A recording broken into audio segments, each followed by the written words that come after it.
Have you ever had the feeling that you're being blamed for stuff that everybody else used to do, and now all of a sudden it's not the right thing to do, and and you don't know why you're suddenly doing something wrong? Well, there may be an opportunity there.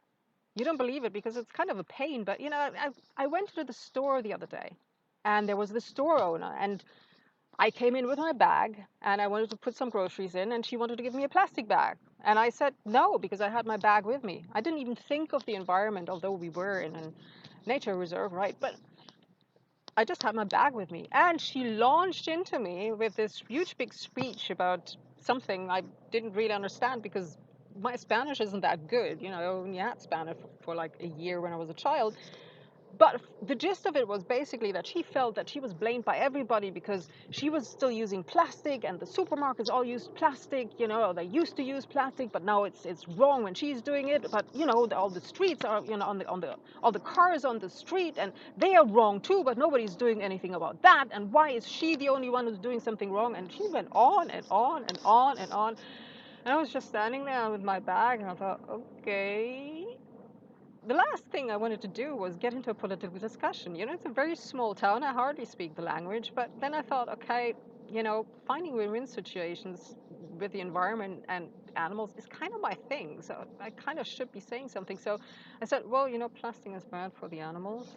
I had just spent about an hour snorkeling through plastic, including items that you really don't want to snorkel through.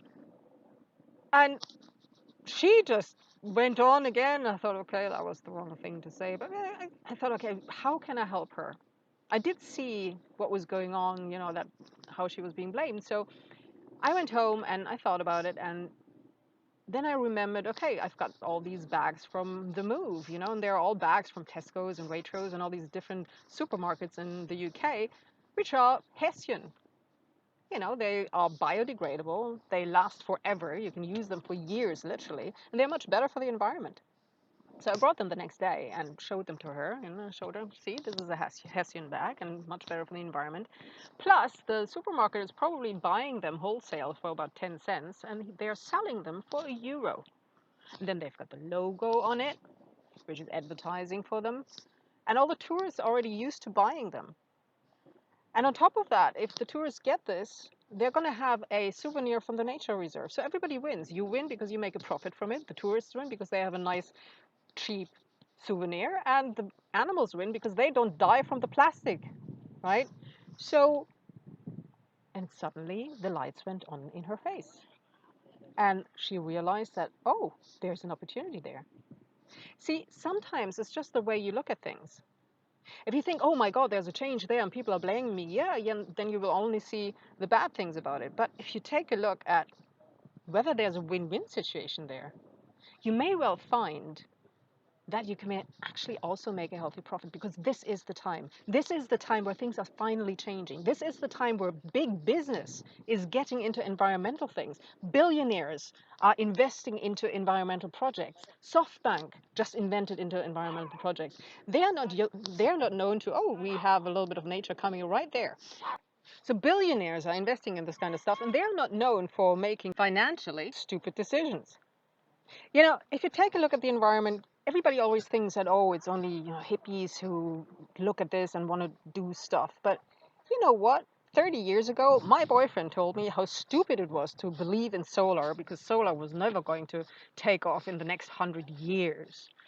Well, it's 30 years on, and renewable energies are already producing more energy in, I think, like 70 countries than coal.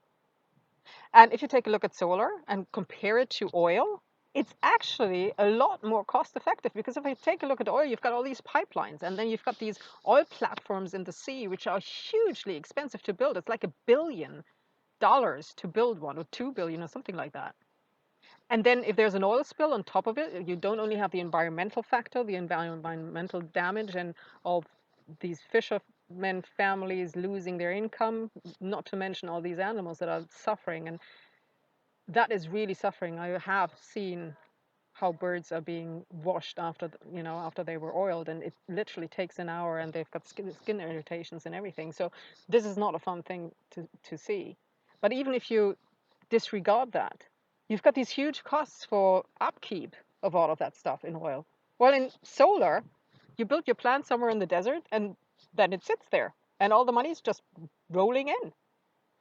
So, there are real opportunities in doing the right thing. And the people who do it first usually win out. I mean, initially, it may be a little bit of an investment. Initially, but the ones who are in solar right now, I think they're laughing.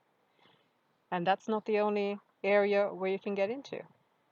So if you want to explore some more opportunities, join us on the 26th of September for a live call. And we'll go more into this and how you can join us, how you can be a part of this new wave, how you can be a part of taking care of these opportunities, taking care of the planet and becoming a real hero, but also making a really nice profit in the process.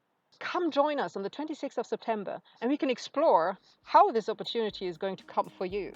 That you will do the right thing for the planet and become a real hero, and at the same time, rake in a really nice, healthy profit. So join us on the 26th of September, and I look forward to seeing you there.